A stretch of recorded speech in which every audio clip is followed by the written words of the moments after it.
Hello and welcome to interest.co.nz. I'm Gareth Vaughan with another of our double shot interviews, and I'm joined by Sean Hughes, who's the CEO of the Financial Markets Authority. Sean's here today to talk about Ross Asset Management. Now, just to give a little bit of background for those who may not know, the Financial Markets Authority got complaints from Ross Asset Management investors about delayed or non-payments and launched an investigation and exercised search warrants on David Ross's Wellington offices and his house between October the 31st and November the 2nd. Assets were then frozen, those that were located in New Zealand, although some assets are also believed to be held in Australia, Britain and the US. PwC was then appointed receiver and has thus far found just $11 million of a purported $450 million that around 900 investors apparently have with Ross Asset Management. PwC has suggested what was going on at Ross Asset Management has the characteristics of a Ponzi scheme. David Ross himself, who is the founder and director of the business, is now cooperating with authorities, including the FMA and the Serious Fraud Office, after a spell in hospital where he was getting compulsory treatment under the Mental Health Act. Now, welcome, Sean, and thanks for coming in to talk to us about this today. I'm just wondering, I have to admit, I'd never heard of Ross Asset Management before all this blew up, but obviously he was an authorised financial advisor, getting that authorisation through the FMA. Just wondering, what did your staff know of him before all these complaints came in? Well, thanks for having me, Gareth. Firstly, Mr. Ross was authorised by us as a financial advisor, and his authorisation included the ability for him to operate a DIMS, or a discretionary investment management portfolio service. Now, when we authorise somebody as a financial advisor, the discretion that we have to authorise them is constrained by what the law says. There are four things that we look at. Firstly, is the person on the financial services providers register? In this case, yes. Did he have any criminal convictions that we were able to obtain any information from the Ministry of Justice? Answer, no. Did he meet the minimum qualifications in terms of competencies? Answer, yes. And importantly, the one where we really do have some discretion, was he of good character? Well, Mr. Ross had testimonials from the Institute of Financial Professionals, INFINS, and from clients who indicated that they were very satisfied with the services that he'd been offering to them over the past 10 years. He's also a chartered accountant, so there was no information that was put to us at the time he was authorised in July 2011, just 8 weeks after we set up, which would indicate any of the sorts of issues which have come to light. Utterly accept that what we now understand about Mr. Ross is an absolute tragedy. It's gut-wrenching. So when you searched David Ross's house and the offices, can you tell us what you found and what sort of record keeping there was? Well, they weren't perfect records, Gareth. Clearly, it's taken the receivers and us, and now the SFO, some time to piece it all together, and those inquiries are still underway. We did not find the sort of comprehensive, professionally maintained, discrete records for each client across their investment portfolios, separated out across different asset allocations, that you would hope to find. Now, Mr. Ross was not somebody that we had visited as part of our surveillance or monitoring processes thus far, so what we did find was disappointing. And I think one thing that comes through very strongly from the first of the receivers' reports is that although it's purported that he had approximately $450 million under management, in fact, it's only $11 million so far that's been found, and we hold really no optimism that any more or any significant additional amounts of money will be recovered. So, look, record keeping from our point of view was inadequate. In terms of that $450 million figure, do you think that's correct? I've got no information which would suggest that it is correct. I'd love to say I'm wrong. For all those investors out there in New Zealand who are hurting at the moment, I'd love to say that we will find that, but I cannot give that promise, and in my view, it's highly unlikely that we will ever find justification to support that figure. And look, in terms of the surveillance and monitoring you do of AFAs, I think in your monitoring report you'd visited 34 by June. Now there's around 2,000 of them out there. There's around 1,200 that are able to provide these discretionary investment management services like Ross. Do you think you've been doing enough surveillance and monitoring? And out of this, do you think you're going to look to do more or do it in a different way? Well, a couple of responses to that, Gareth. The first is that when you're implementing any new regulatory regime, so we'll pick financial advisors as an example, it's pretty normal for a regulator to go through different phases in terms of their regulatory supervision. The first is what I'd call the education phase, where you want people to understand what the new obligations are, because recognising that this market had never been regulated before. So that's the first phase, so helping them understand what the obligations are. The second phase is assisted compliance. So we go out, we talk to them about what their obligations are, and we measure how they're actually going against those standards. And then the third phase is enforcement, where we've given them enough opportunity to learn the ropes, and then we're saying, okay, you're still not meeting the obligations, so we're going to start taking action. Now, the financial advisor regime is, in terms of those people that we inherited and have been authorising ourselves, is still only just over a year old. Now, in terms of our monitoring work, the approach has been based on three factors.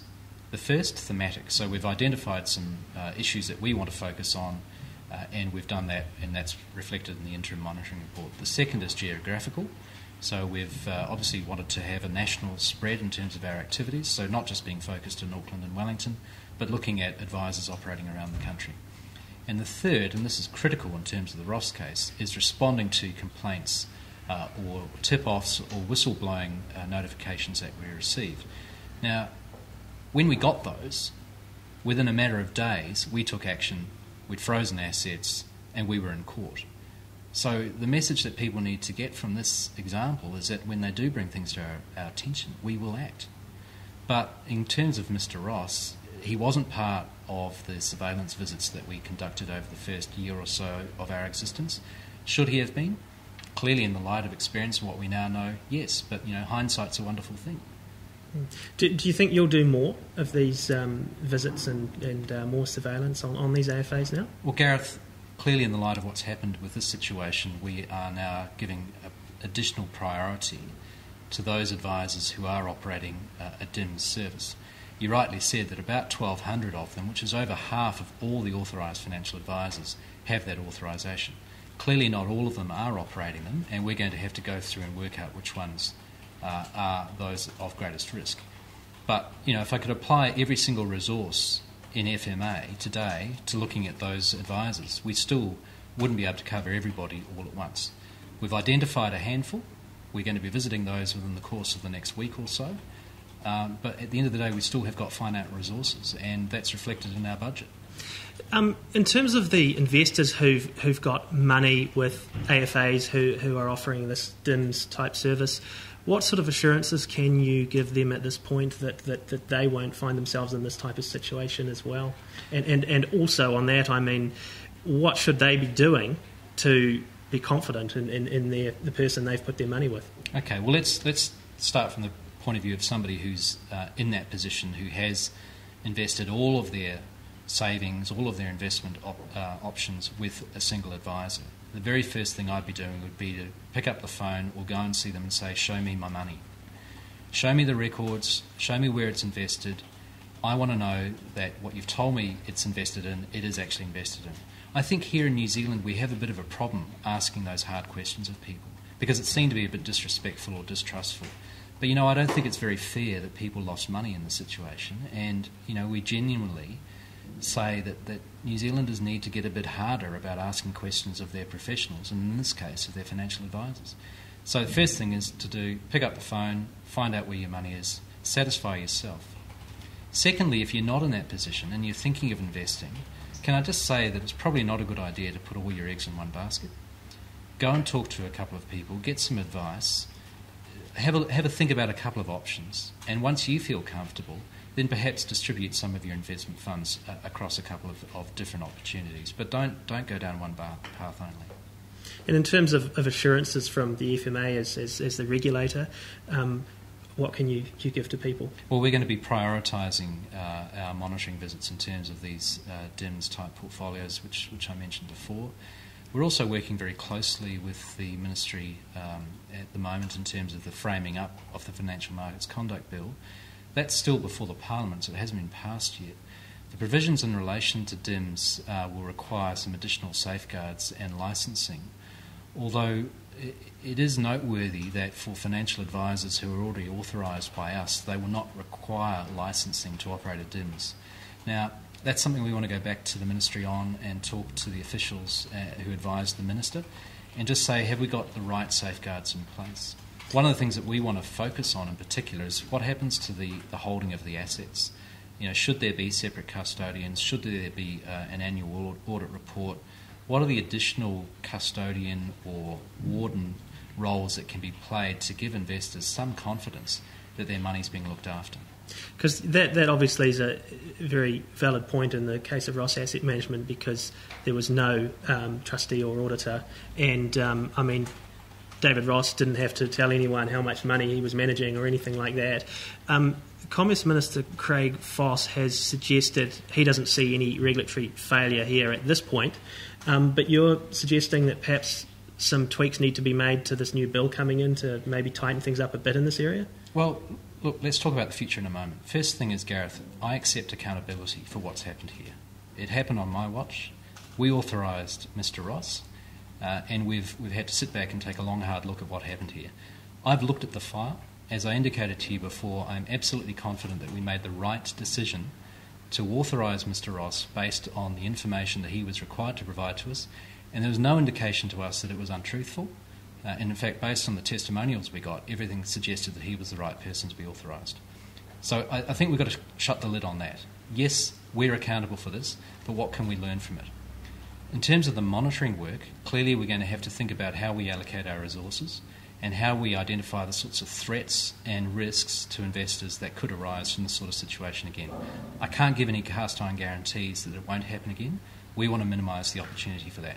But for that to happen, investors have got to start asking the right questions and the hard questions of their advisors, and if they are concerned, they need to come to us, because when they do come to us, we'll take action. In terms of the future, Gareth, yes, look, we're going to look at this. We're going to say, are those provisions in the FMC bill adequate? And we will give advice to the government if we think that there are some improvements that can be made to address this sort of situation. But at the end of the day, all the best regulation in the world, all the right resources to the regulator, that's only part of the equation. Everyone else has got to play their part as well. And in terms of Ross Asset Management, there are about 900 investors. How did he attract them? I mean, he had no website. He had a pretty low profile, obviously, to those who weren't in the know. How did he attract all these people? Well, Gareth, what we've understood from looking at the records that we've seen is that about 90% of those investors were wholesale. And we think that it's a situation of an affinity arrangement whereby close colleagues spoke to other close colleagues and brought in the associates that way. So there's a lot of word of mouth. You're right, there was certainly no advertising, and that's another issue for us in terms of our ability to detect this sort of thing, because from a desk-based point of view, very difficult to find somebody who doesn't advertise. We also know that there are some accountants and also other financial advisors who recommended Mr Ross to their clients, and so we're starting to talk to those people and say, well, let's talk about the quality of the due diligence you did before you put your clients with Mr Ross. And it may well be that we'll be taking action against some of those people as well. That's an ongoing issue at the moment. And in terms of the money that was invested with Ross Asset Management, obviously PwC has turned up $11 million. In terms of how much there actually was there, it's not clear at this point. So it's hard to make an estimate of how much money people are going to get back at this stage, I imagine. It is way too early, and I know that some of the investors are particularly concerned that they don't want their whatever recovery they might get to be sort of sucked up, if you like, in receivers or legal fees. We're keeping a very close eye on that. We're satisfied that the receivers and their lawyers are acting responsibly, but clearly there's a clear desire on the part of the investors to make sure that they recover whatever they can. As I said before, Gareth, I'd love to be wrong, and I'd love it if we were able to find all the money that's promised to be out there, but gut instinct tells us it's just highly unlikely. And PwC has suggested that some money paid in from some investors was paid out to others, which obviously does suggest a potential Ponzi-type scheme. So, I mean, this could pit some investors against others in terms of getting money out of this mess. Well, that's certainly been one of the comments made by one of the investor representatives, that we could find ourselves in the situation that those who were fortunate enough, if I can use that phrase, to get in early and get out with promised returns or stated returns of amounts as high as 25 or 30% really are in an extraordinarily fortunate position compared to those who came in later on. It seems to us, just looking at the records that we've been able to see so far, and these are very preliminary figures, that a very small minority of investors came in after about 2011, and the smallest percentage of the money that was invested over that period of time. That's not to say that we're shirking responsibility. This absolutely is our accountability to accept. But having said that, this is a business that's been running for some time, and he was operating this business model well and truly before the new financial advisor regime came into play. So we've got to look back on this and say this is something that has been going for a while, and it may well be that there are similar operations, and that's where our area of focus is now.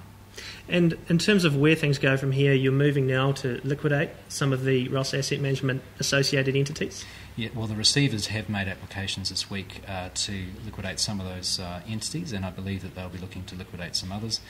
We think that's the right action to take in terms of bringing this to a close as quickly as possible and ensuring that the liquidators have got all the powers that they need to secure the assets and, where necessary, sell them. But look, it's going to drag on for a little bit longer until we get to the final story. I'm not sure we will ever find the full story or that we'll ever get the last dollar back, but it still has a few months to go.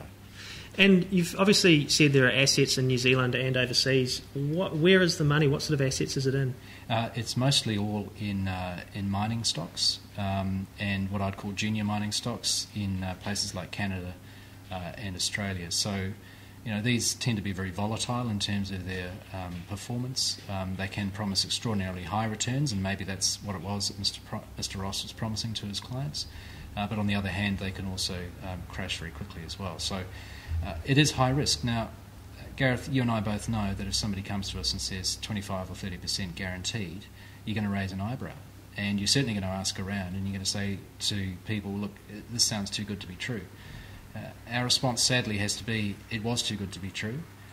Some people did get sucked in, and what we would say is, going forward, you really have to have your wits about you when people are offering those sorts of quite extraordinary returns.